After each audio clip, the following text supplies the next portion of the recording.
Okay, so I'm continuing on from the video of a few minutes ago because I got sidetracked by the Matrix there again and forgot to delete the other video so that I can make room for this one. I do not keep any of my videos. I only operate off the mobile, so they're not going to be here for any sort of length of time, um, as I won't be, and maybe the Matrix won't either, as we know it. But you know, so that's technology for you. It's not going to last forever. It can't. Um, Either way, I finish off the video because I got cut off, or I cut myself off actually. Look, Eve, in the Garden of Eden, we have Adam and Eve. Adam was given a mate. Adam was given Eve,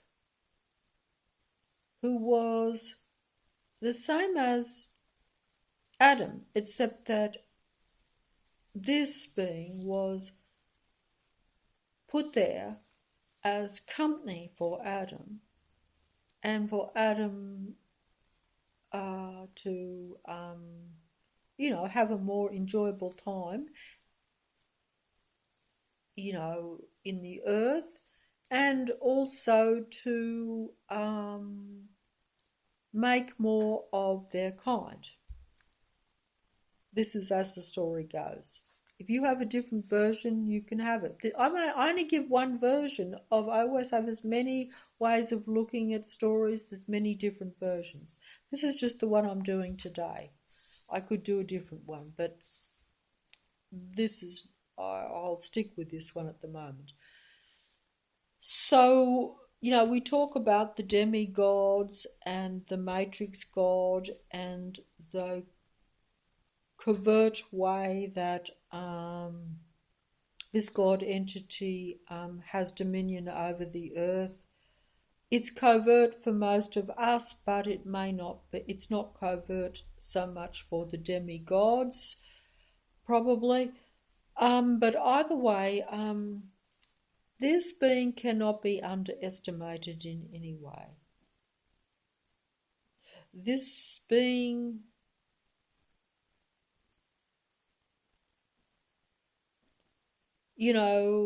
is the master of all that is illusion.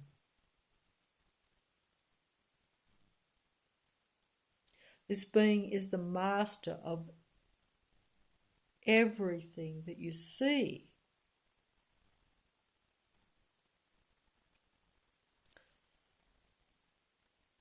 This being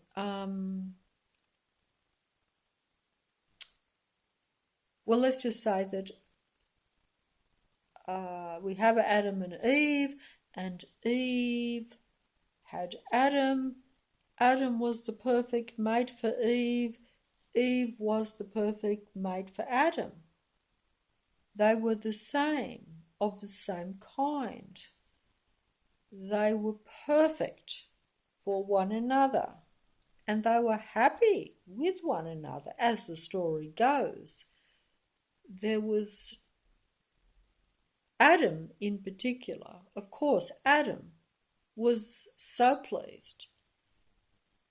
He didn't have a comparison much, but, well, he probably did actually, but Eve was beyond compare.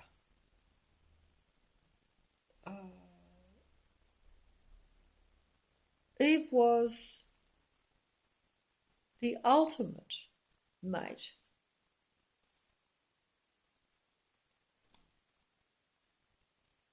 But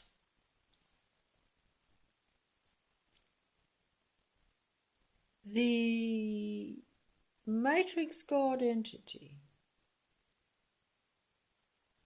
even back in the Garden of Eden, was not the perfect mate for Eve, nor a mate for Adam in any way. But this being, with the power of seduction and persuasion, it's a mind and visual game that this entity can play on us,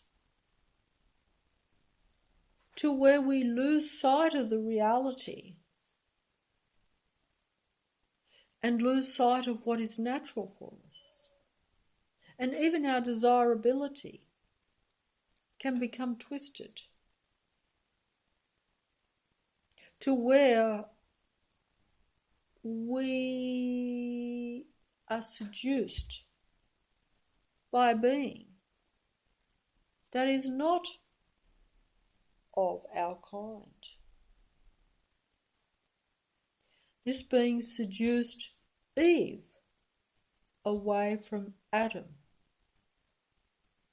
her perfect mate.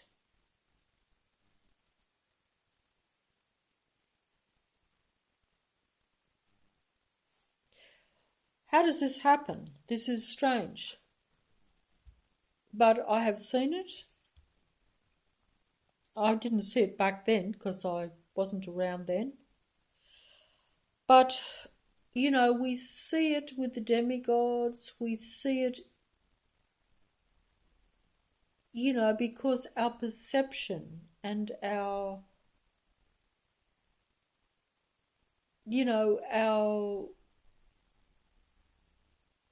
but even, because we have gone so far away from what we naturally are, we lose sight of our own natural instincts even. We don't, or maybe this being just has always been able to seduce and entice very cleverly.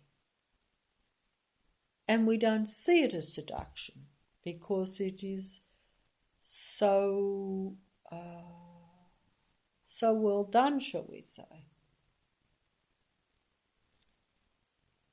We lose sight of what is authentic and original, and we're prepared to accept a glossy imitation that entices us and seduces us more than an authentic, beautiful, natural original, if you want to look at it that way.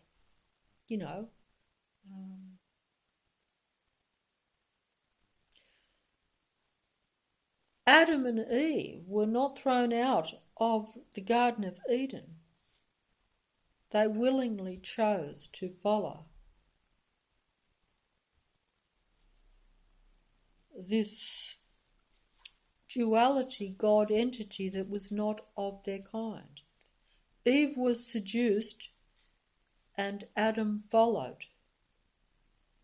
Adam was correctly seduced by Eve because she didn't have to seduce him. She was the all. She was the most magnificent, beautiful, original of her kind. There was no comparison. Nothing could surpass her. And yet the God entity, who was not even of the kind, was still able to seduce Eve. Such is the power of this God entity. Such is the mindset. And dare I say that if you take the story literally or, and I'm not really familiar with it. I am making it up to a large extent, I have to say.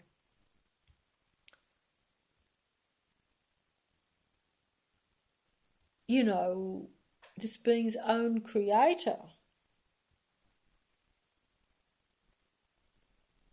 was extremely pleased.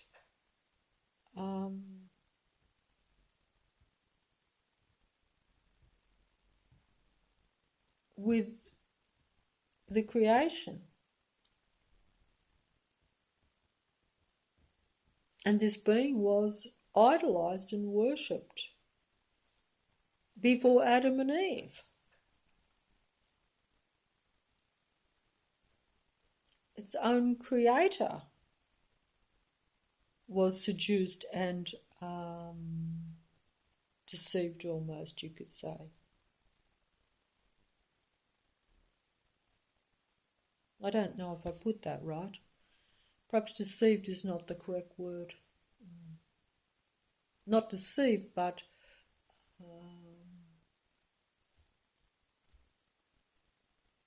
I don't know what I'm talking about here. But either way, that whole story, even though I've muddled it up and making it up and not getting it really right, it's just still, I'm just trying to pinpoint the power of seduction. That's the only word I can think of. There's probably better words. The power of,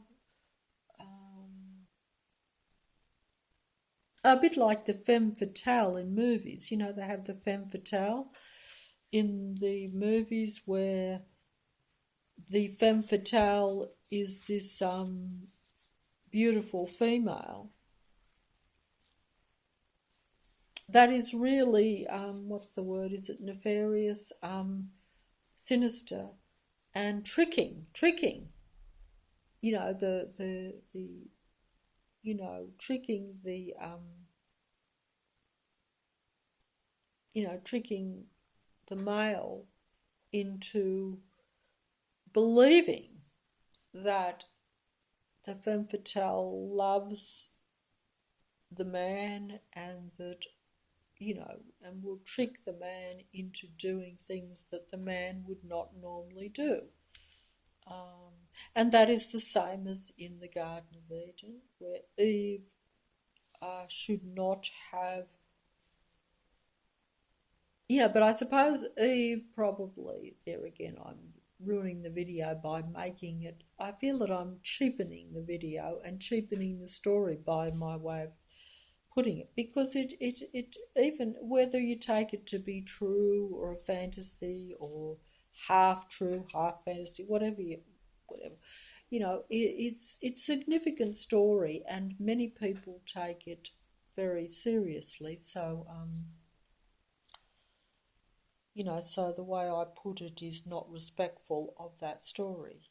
And I like to be respectful even to fairy tales anyway, because I think they do have great merit, just as everything does in the Matrix. Every movie, every single thing. The technology is powerful. The screen is powerful. We think a simple movie comes out at us from the TV. We get hypnotised by it. We're glued to it. We watch it. We listen to it. We're enthralled. It's the same thing. That also is a technological seduction, of which I certainly have been seduced for a lifetime. And but you don't realise how strong it really is. You think that you choose to watch it, and you do, but you don't realising what you're choosing. Just as Eve didn't know when she chose to leave the garden. She already had everything. She was a human being. She had a mate.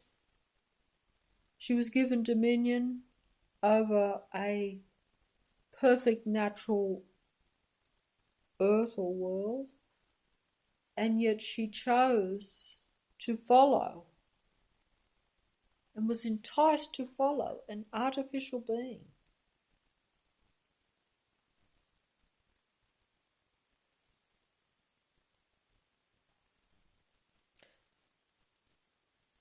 She was tickled by the difference, I think. I don't know.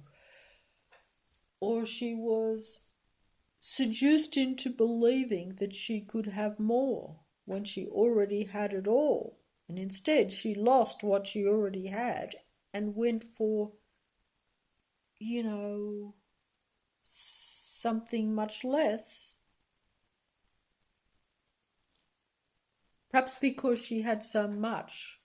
It's almost like a spoiled child wanting an extra cookie or wanting an extra toy when they already have, they can have anything they really want. They only have to ask.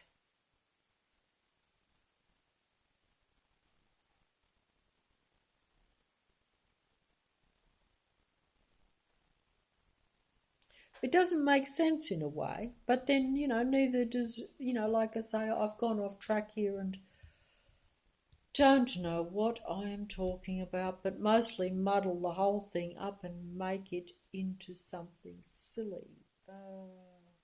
But like the femme fatale, I watched some of those movies, used to like them, and you're watching it and you say, how can that man be so silly?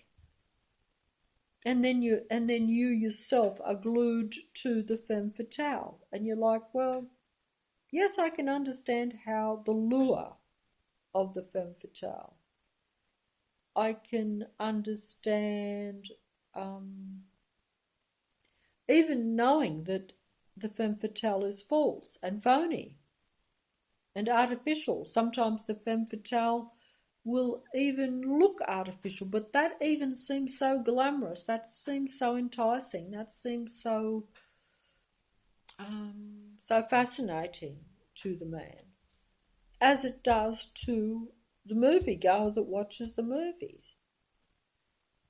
It doesn't matter to me when I'm watching the blonde in the femme fatale. It doesn't matter to me that her hair is bleach blonde and artificial and not natural at all. It doesn't matter that, that doesn't matter. You just, your eyes go to the shiny blonde hair. You don't, it ceases to matter, and it should matter that it's all a contrivance. You know,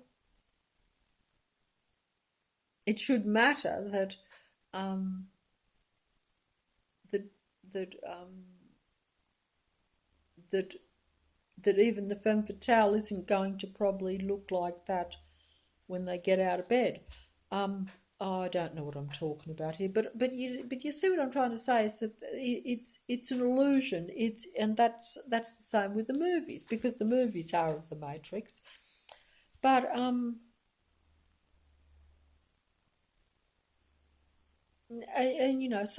for some of us it doesn't matter. That's the whole thing. It gets past the point where you just get drawn into that, so you don't stop and say, like the fella doesn't in the movie with the femme fatale, or the female that is out to seduce him for her own ends, not because she loves him and wants something for him or even to share, but essentially it's what she wants. And she will seduce that man into doing things that go against his nature, even, that he wouldn't normally do and wouldn't want to do. But he thinks that it's worth it. He's seduced into thinking that he's going to somehow get more, that it's going to be worth it. That's the same. That's probably what happened in the Garden of Eden. Eve was seduced into thinking that if she followed this God entity being, that she would somehow have even more than what she already had, despite being so unrealistic or foolish, if you want to look at it, if you really look at it realistically, just being seduced by something different, even, perhaps you could say.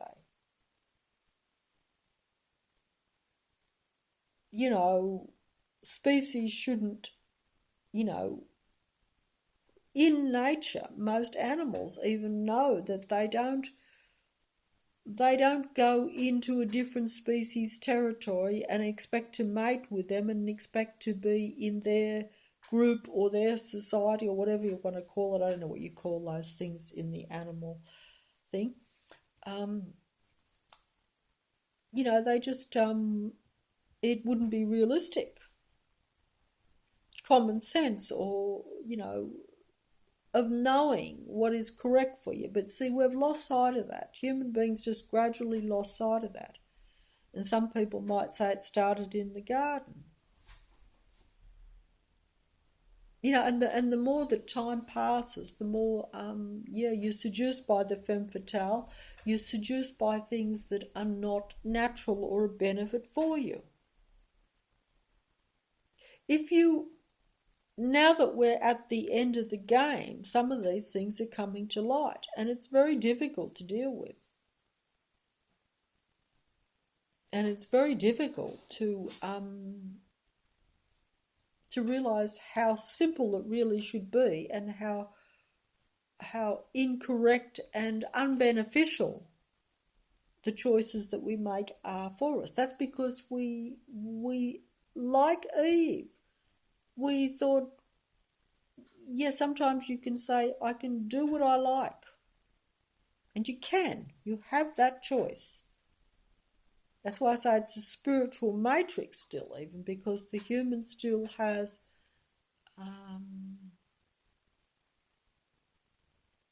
the human has to be allowed the choice.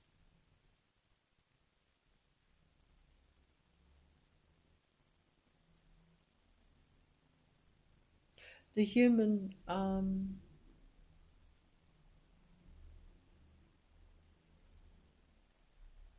is allowed to be seduced by the God entity and the demigods. But they have to still make that choice to allow that. They have to say, I like this, I accept it. Yes, we have been really bamboozled because we've gone so far away and we don't really know what the bottom line of ourselves is. We almost don't know anymore what is a benefit to us. A lot of things that I thought were a benefit are not a benefit, and a lot of the things that I thought were not a benefit are a great benefit to a human being. And because your mind has been changed by the matrix, your ideas, your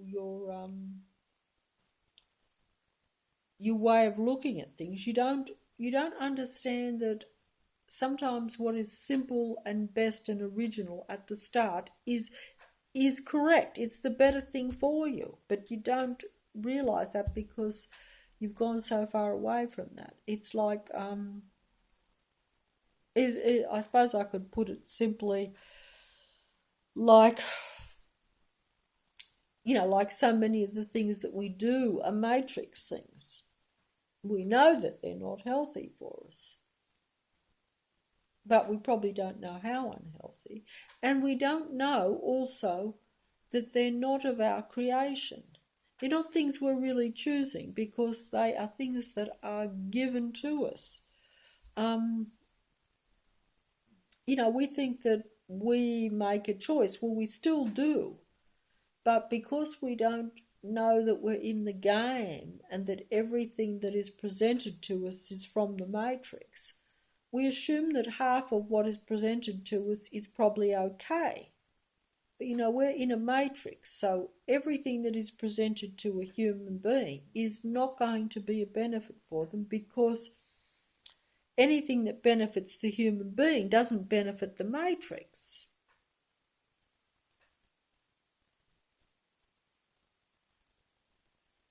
Because the human being is the center of the matrix, and a kind of,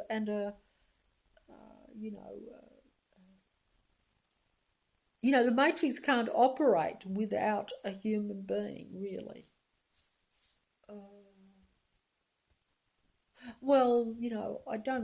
It might be able to eventually. It doesn't want to operate without a human being, because the whole goal of the matrix, or the whole game, is around making the human being, the matrix, captive. Most human beings are almost willing captives. Like I say, we go into the prison and actually get used to prison that's not a very good example, but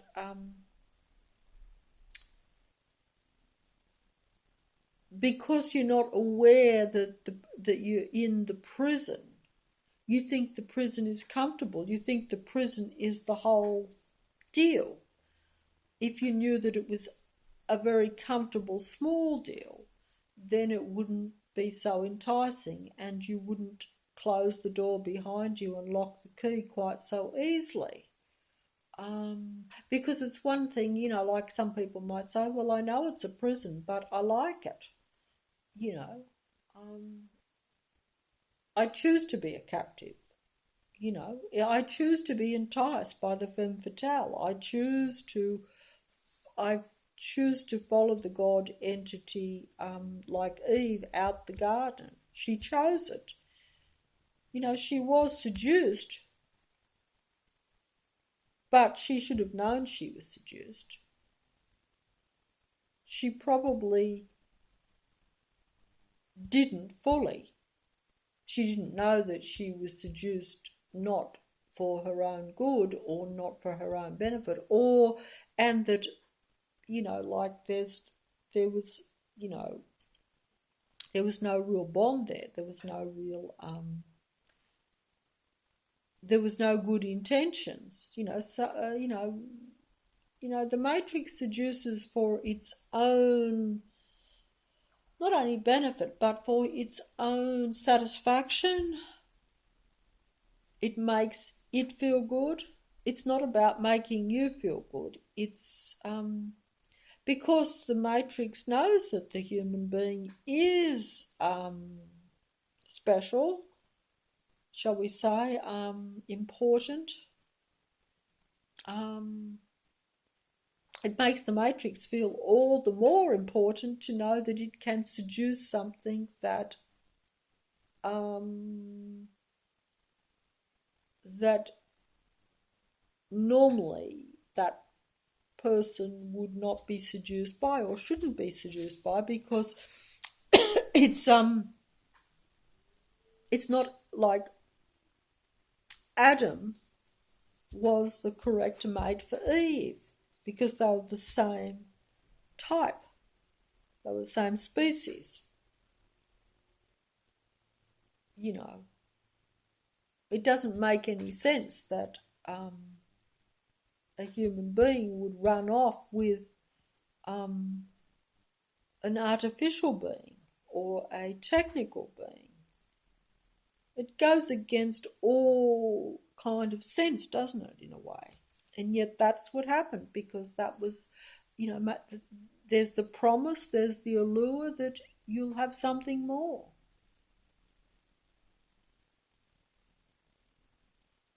And maybe Eve thought she could have her cake and eat it too, because Adam followed. So Eve probably thought, well, I'm not going to lose Adam because he's going to follow, because he doesn't want to be left on his own.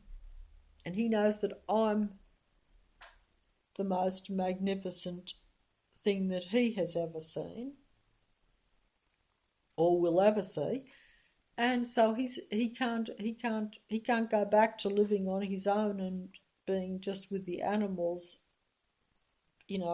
on a natural earth. He doesn't want to lose his, his, what is probably he doesn't want to lose, the best thing that he could ever have, so but Eve, she probably thought, well, why can't I have both? I'll have both. I'll see what this being has to offer.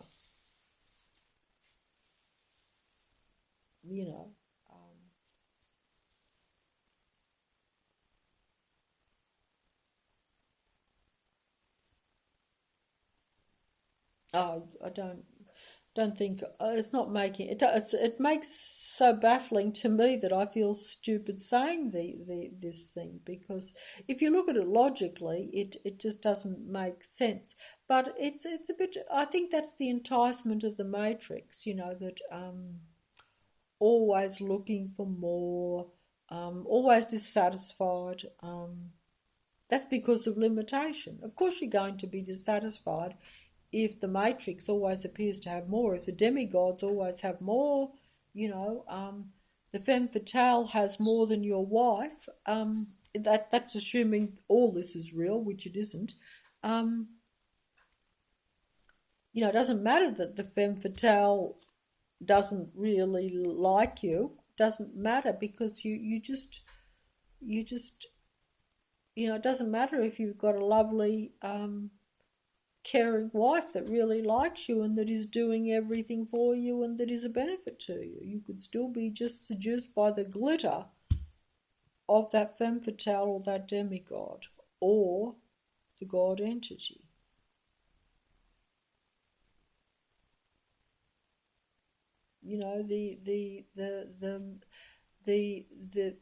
The hypnotizing. It's like when you turn the TV on and you watch the movie. You think you're choosing to watch the movie and you're enjoying it. But you don't realize that the technology is hypnotizing you. That the technology is changing your way of thinking about reality also. All these other things that come into play. You also probably don't realize that there is even more to that screen than what you actually think. I could say, yes, I know that I'm being controlled while I'm watching it. I know that I'm being seduced. I know that I'm being influenced. I know that it's changing my mind about how I think about my world and people and other human beings. It will even change my mind about how I think about myself. You see, some people change over a lifetime to how they started out one way when they were younger, and then they've got a totally different way of looking at people and the world, later on. And this is just totally the matrix making your mind up for you. Taking over your mind, really. But if you knew the reality of, and you could see the technology literally coming at you, grabbing you, and taking over your body and your mind, you probably have a different way of looking at technology. But you can't see that. You know some of it's true. But you don't realize how powerful even the simple technological things that we use actually are. Now, of course, I could be exaggerating and could be way off. Even if it's at the level that you think it is and it's a lot more limited, it is still, enough to change the matrix and change you. But it could be a total, I think there was a movie called The Body Snatchers. Yeah, well, there was 2 movies called The Body Snatchers. I should like to do a video on both of them, really, but I haven't seen the one that I'm really talking about, because that's where, you have beings taking over the body of a human being, literally, to where like in the movie, I remember the fella has a wife and he realises that it's no longer his wife at all. It looks like his wife. So that's the hard thing, the difficult thing. It looks the same, but he knows that it's not his wife. He knows it's like, it could even be a man inside the woman's body, whereas the other Body Snatcher movie, which is a favourite of mine, is another story. I should like to do a video on that, but I probably won't. But it's a real character and a real personality analysis, I would say. Even though I enjoyed it long before I knew about the Matrix, I still thought I knew that the characters had merit. and that there were characters like that in reality. But of course I thought they were rare, whereas they're now a lot more common. But fascinating, and you can even relate, or at least I could then. I try not to now, because I realise that when you relate to people envying others that have more, others of higher stature, others that are more respected, that you are of the matrix, and the matrix does that to all human beings so that you feel small and so that you don't think that you have any input into the earth or the matrix. And that's the opposite to what is the real reality. And that's why we're in this not only dilemma but situation where like I say in this video game, we've lost the actual game and lost the actual earth. But, there again, that depends on if you take that to be what is meant to be. I would have thought that that was kind of meant to be, perhaps, what should have or could have happened. But, it wouldn't be going to script or to plan if that did happen. But, going to script or plan is going according to how human beings are and how we think, and to the reality that that there's only a limited number of people that are going to see the video game Matrix and not want to play in it and see it as a negative for themselves in every way. That's not going to be, that's when you are looking at a limited number, because to totally say that there is nothing positive in a matrix is very hard for most human beings to accept. It is hard for all of us to accept. To have your reality shattered,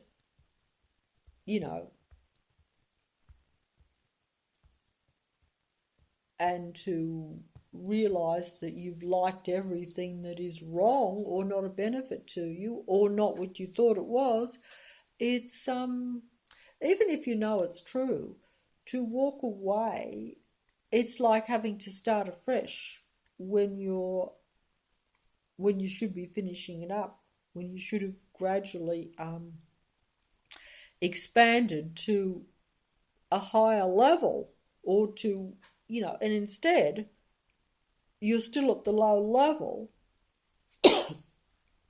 but that little reality that you were content with or accepted, and at least were battling on in a real way, to realise that it's all fake, it's almost, it's too difficult to deal with. And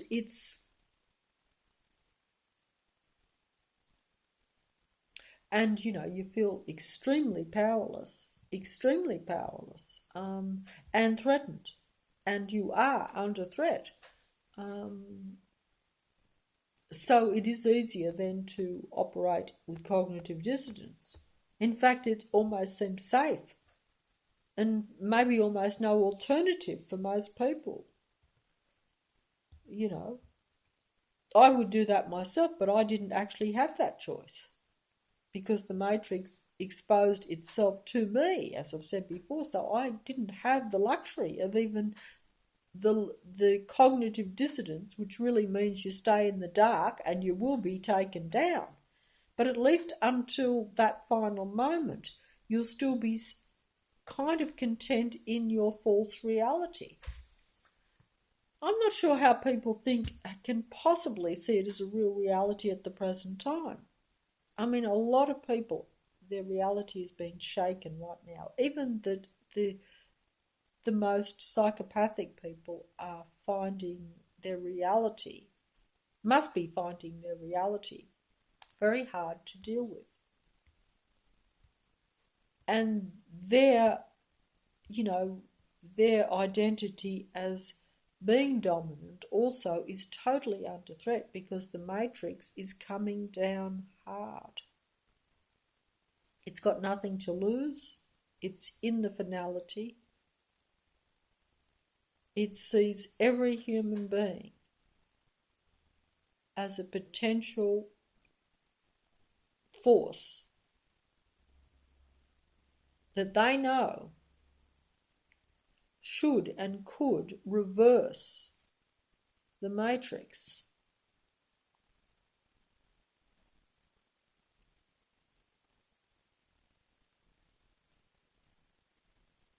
And they understand and know what each person's abilities are, what their potential is, all these things they know, we don't. But also their whole thing is largely a numbers thing too, as I've said before. Like individually you're not looking at a frequency vibration controller of the matrix. That is the suppressed human being that is the frequency vibration controller of the matrix. And it's the human being that even decides if they're going to be influenced by the demigods, and therefore the reality change or new ideas or new things come into the reality even. It's still a human matrix. It's just that the human being,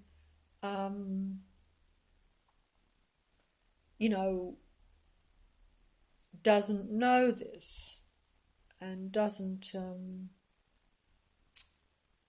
how could they? Because you could have a lot of potential, but you've got a lot, you've got a lot of numbers, a lot of people that are of the matrix. And they are playing the game, not for their own kind, but against them.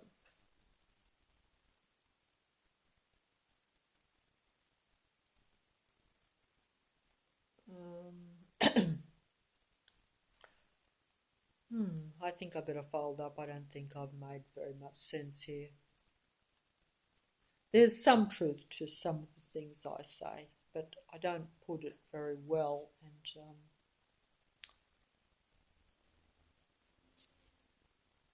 but all I'm trying to say is that at the present time, even confident people that like the Matrix must be feeling threatened. Their reality should be feeling threatened. The cognitive dissonance is very vast, and it's a necessary safeguard for a lot of people. Also, the main thing that too is that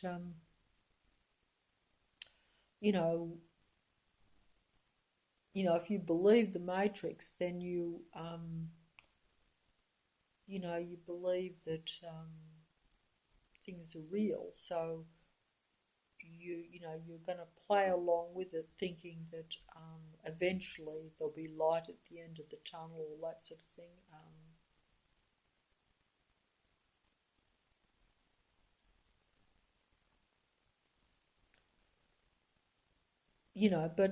But essentially I would say, like I say, it's still a human.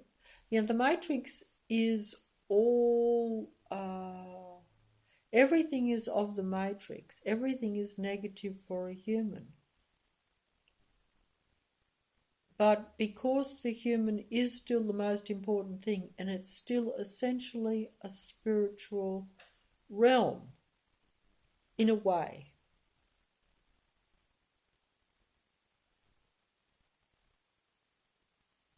And, the human being is always going to be the decider.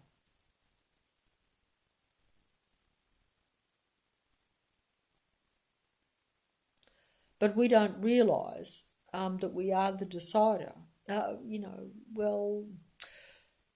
That's a contradiction too, because a lot of people do think they're quite important, in this realm in some ways, but they don't realise why they're important. That most human beings think they're important for the wrong reasons. and they don't realise how incredibly important they really are. It's like the psychopaths and the narcissists. They think that they're very dominant and they think they have input, but they don't realise that their true input is just in their essence as a human being. That just their very character or their feelings and their emotions and their vibration, all that's really the character, that's the choices they make. They've gone away from, being, a human being that values life, shall we say, because the Matrix is anti-life, anti-human life. Well, anti-life really, because anything that isn't human is technology, and technology is kind of anti-life, so anti-human if you like. I'm not sure if I'm putting that right up. Just it's just a way of separating and saying that they are different. They're different, they're different substance almost, and they are. We all know that technology is different to what is natural. On the other hand, yes, of course, we're in an artificial matrix. So some people say, well, everything is artificial, but everything looks natural. So therefore, artificial is natural. Well, look, that's another, as I say, another way of looking at it. There's usually a few ways of looking at things. I don't think that's so myself. But even if, I don't deny the artificial matrix, but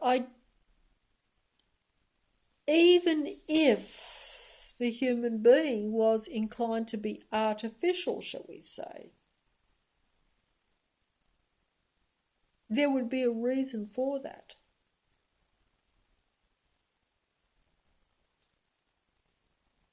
The earth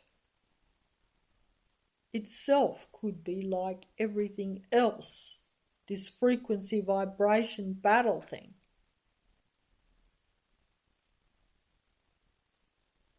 And at the present time, we're kind of in that, you have the, I don't know, I've seen the two balls before. They're two balls.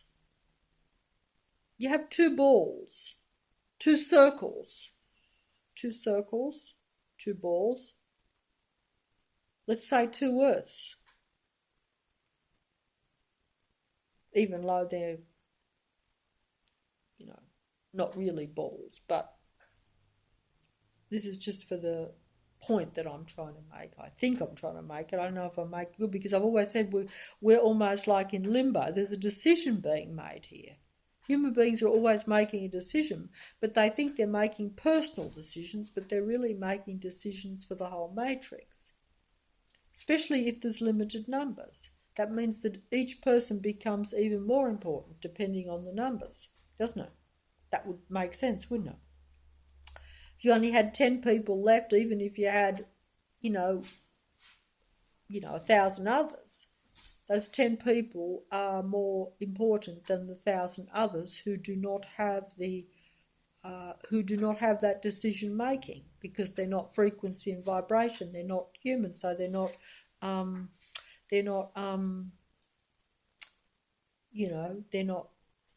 able to change the matrix or make the matrix any way at all. The demigods influence the human being, so the human being puts their little 2 cents in to make the matrix, if you want to look at it that way. But the demigods on their own can't directly do that to the matrix. They have to infiltrate and influence the human. The human being can do it directly if they're aware of it and if they know how, and if they are particularly in combination with other human beings, because there is a connection, because the frequency and vibrations are all connected. They're like electricity type of thing, you know, that's connected. But I will go on about that again. And I was going to go on about it, you know, a long time ago in a video when I got a really excellent comment on that kind of connection thing.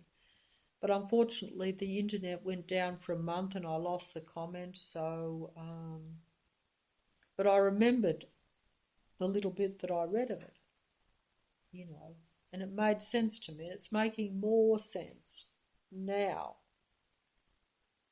every bit of time because I actually was aware of it. But even I still was not getting it as fully as what I needed to. You know, like I'm saying, oh, we're spiritual human beings. Our thought creates reality. Our emotion, feelings and stuff are what is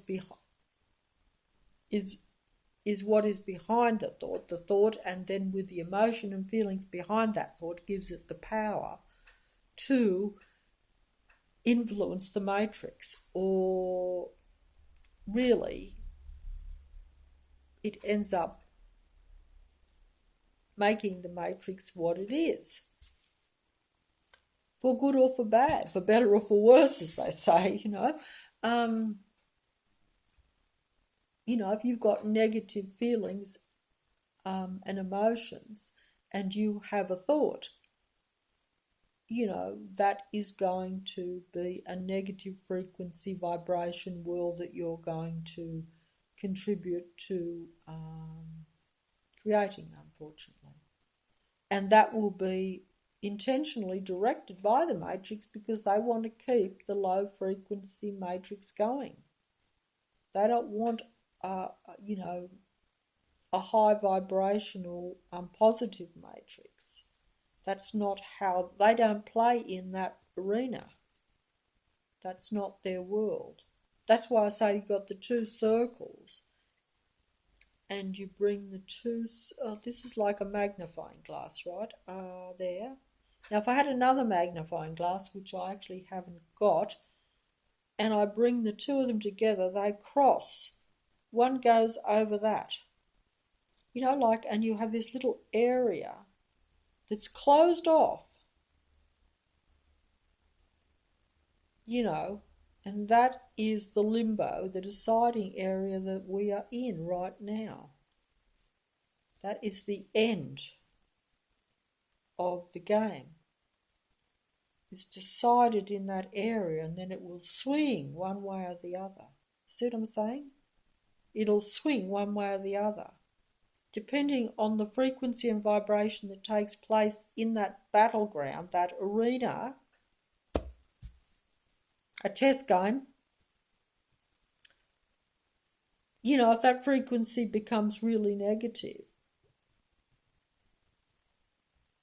which it is, and which, as you can see, it's become, and it has been directed that way, then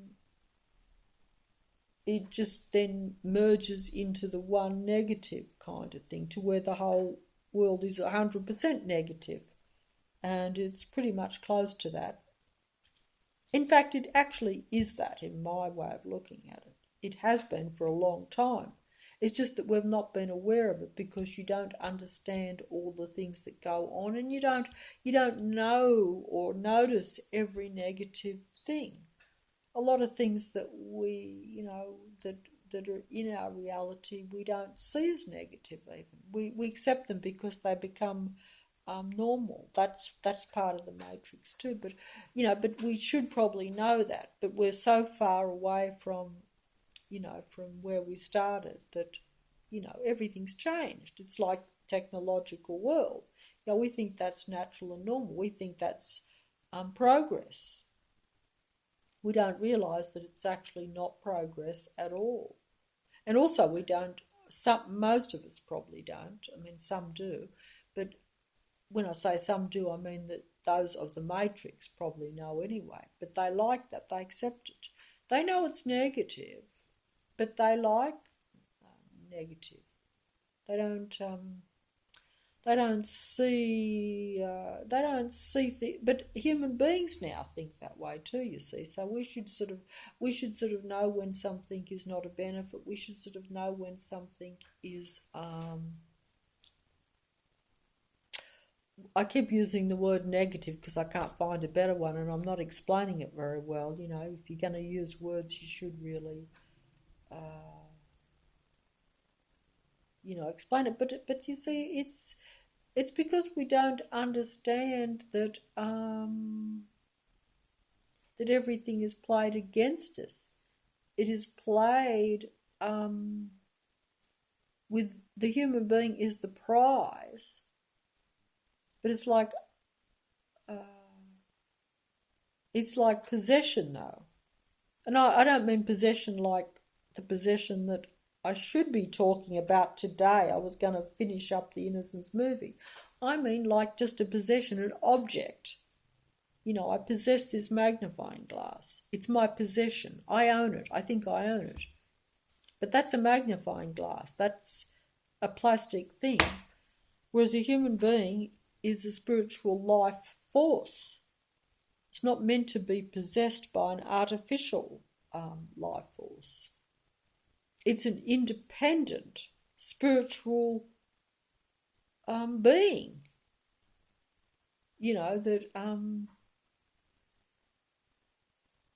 That is supposed to be, the highest life form, not the lowest life form that is possessed by technology or controlled by technology, taken over by technology, influenced by technology, mind controlled by technology, that sort of thing. It's a very complicated thing. But it's just not natural. You wouldn't see a fish in the water, deciding to, put some plastic thing around it or wanting to change that natural environment. It wouldn't make sense. But it makes sense to a human being because we have been enticed that way. We've been seduced that way from the beginning of time. And because we are, the ultimate kind of life force, we have that choice, and we have delighted in that choice. That's not the right word either. We've took that choice to the extreme to where we're like, oh yes, we can do anything we want. And because we can make any choice, and because we are allowed, because we are the life force, we do that. But we don't always do it to our benefit. It's like saying, oh, it's like the God entity. I'm the God entity, I am the God. I can do anything because I'm the God. I can do anything, and therefore I will do anything.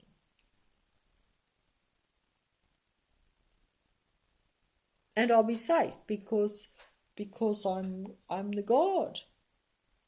And that is actually probably not the reality. Look at myself. Look at what has happened. The highest life forms are suppressed and losing their own reality, in their own reality. I don't think that made any sense. They're losing grip with any, they may as well be the lowest life form. because that is what they are in this reality.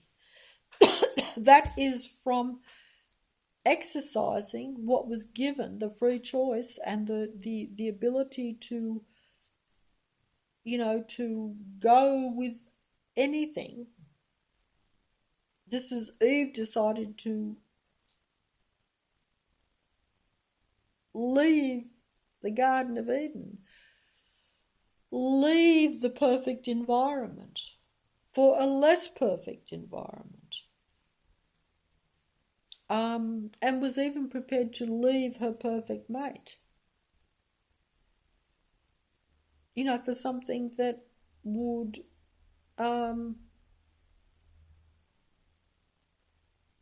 could not really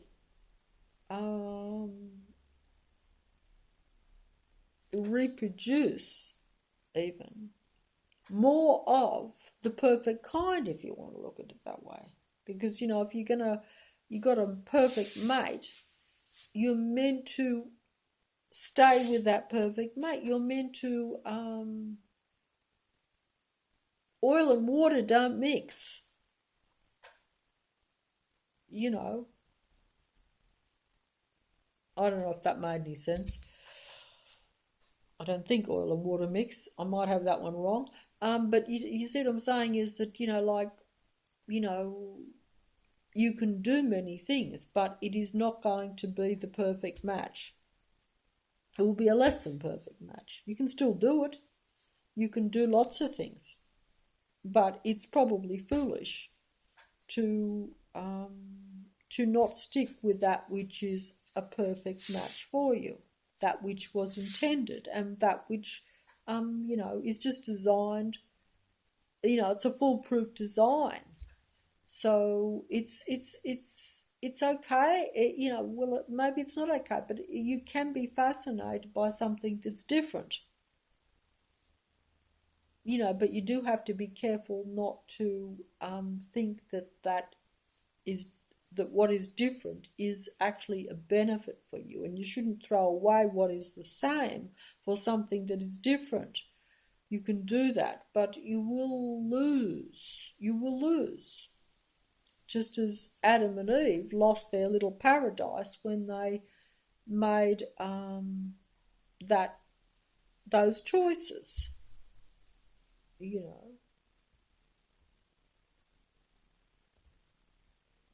They were blessed to have the choice. In the Matrix, we don't have as much choice now, because a Matrix is not really a choice Earth.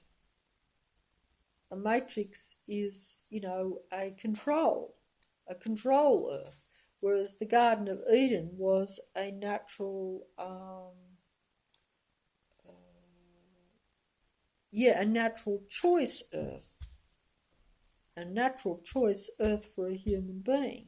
A Matrix is not a natural choice Earth for a human being at all. It's a choice for the Matrix. It's a choice for for technology, because the Matrix is all technology. It's common sense. I mean, there's no prejudice there. That's just the reality of, if you have two different things, that they can't benefit both. And also, if the Matrix itself is not about benefiting a human being, its whole purpose is really just to use the human being. The human being is the fuel for the Matrix. It makes the Matrix what it is. It makes it more interesting.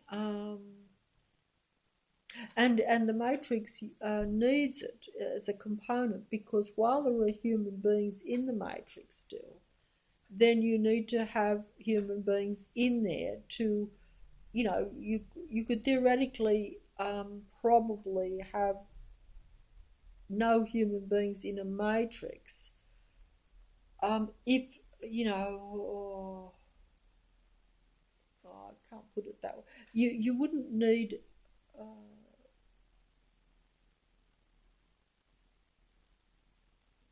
No, I've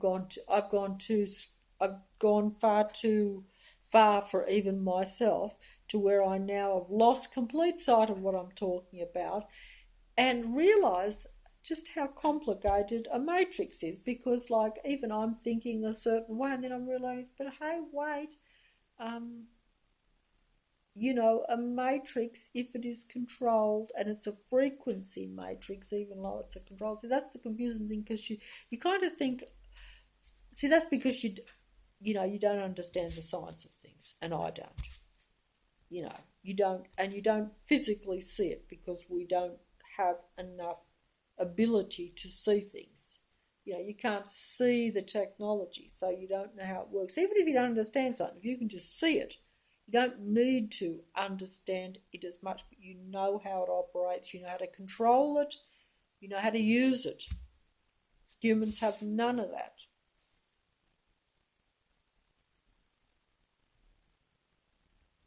So they're sort of in a domain where, it's all different to what they think. It's all artificial.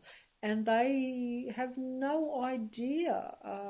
Well, I have no idea. How, like how it physically works. But of course, that's another thing too, because it's like the physical is not as tangible as what it appears to be. It's kind of like this, I'm guessing. Like I'm physical and solid, and probably very dense, probably too dense at the moment. And, but, you can be lighter or you can be denser, and the more the matrix has you, the more dense you are. But that's not really the point anyway. But either way, even, science tells you that you're all just particles. And it's just that the particles are close together and some are far apart. So, but essentially, if it really still comes down to its basics, they're not stuck together. They're all separate.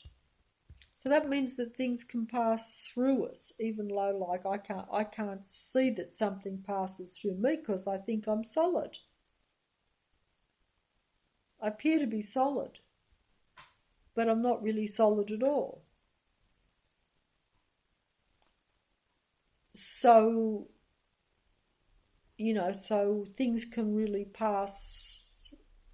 um, pass through you, or I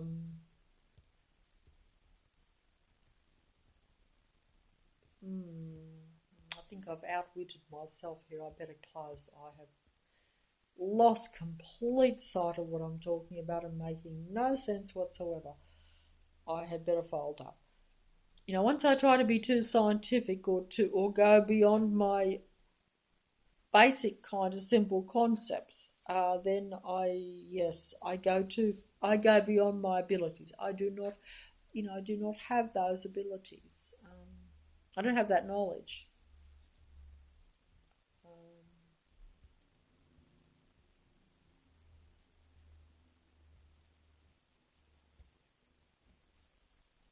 but I do still know or think that, you know, and I only see that from cause and effect and from the reality.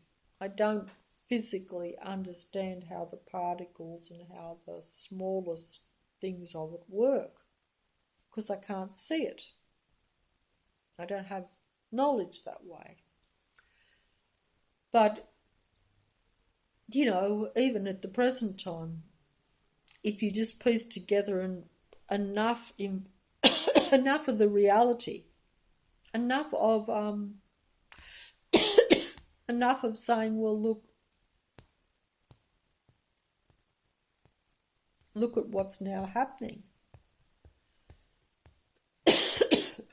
Most people don't put that down to individual, insignificant human beings that are just thinking and feeling negative. They just don't give themselves that much power in the earth. And yet that is the reality. at least in my fantasy way of looking at it, and what I see in reality. And that's why it is a spiritual thing, a spiritual domain. Despite being an artificial domain, it is still a spiritual kind of decider, or a spiritual separation, or a spiritual, and the spiritual influence, the human influence of positive or negative, is still there and has always been there. It's just that it's not something that we're consciously controlling, because we don't realise how far-reaching the effect is.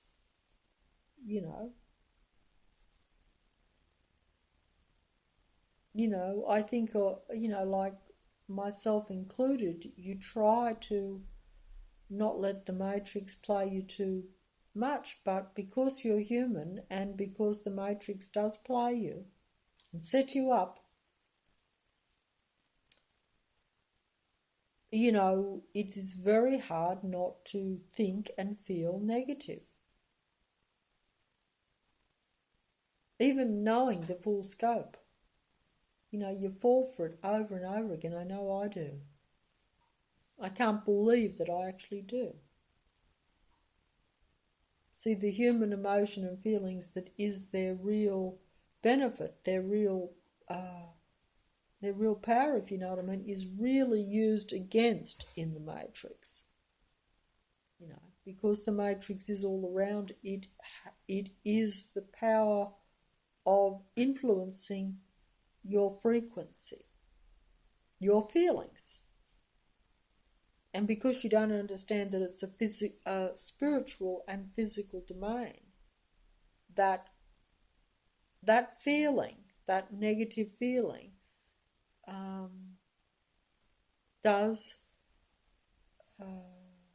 it creates a negative body, it creates a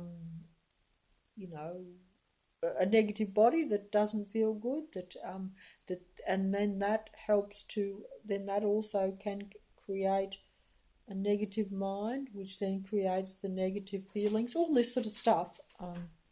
Sorry about that. That was I think that was a Matrix cockroach. Believe you me, they are of the Matrix. They have a mind and a life of their own. Maybe not a mind of their own, but a life of their own that is definitely directed by the Matrix.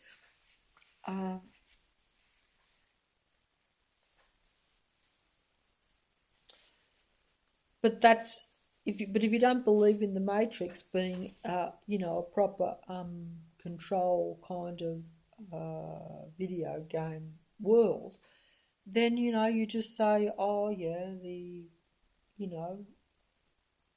reason the cockroach run over you was because maybe there's some food on the floor,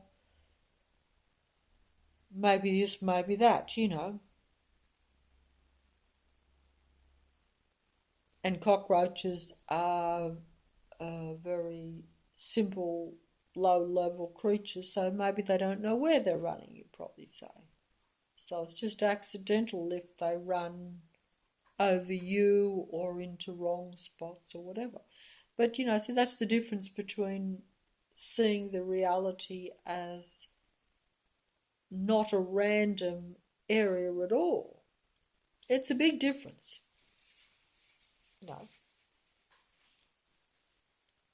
That's where the cognitive dissonance comes into, where you're seeing everything as still random, still, just happens by accident with human beings consciously doing things. But I've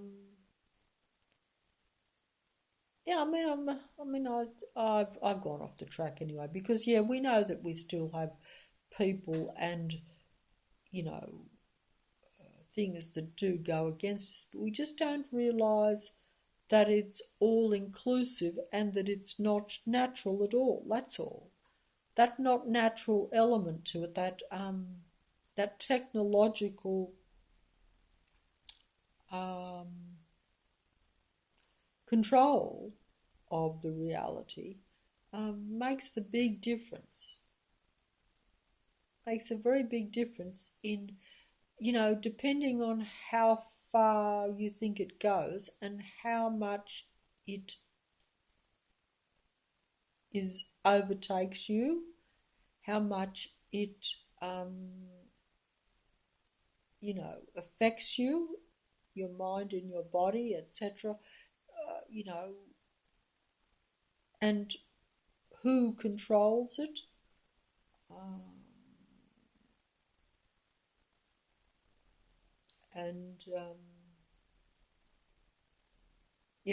Either way, I think I better fold up. I'm not making sense here. Okay, good. Oh, the rain's coming down here now, so perhaps that means that I was meant to fold up quite a while ago.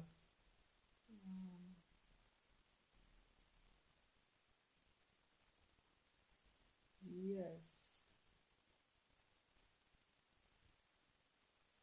But, the rain comes down and that appears to be a natural force coming down from the sky, etc., etc. But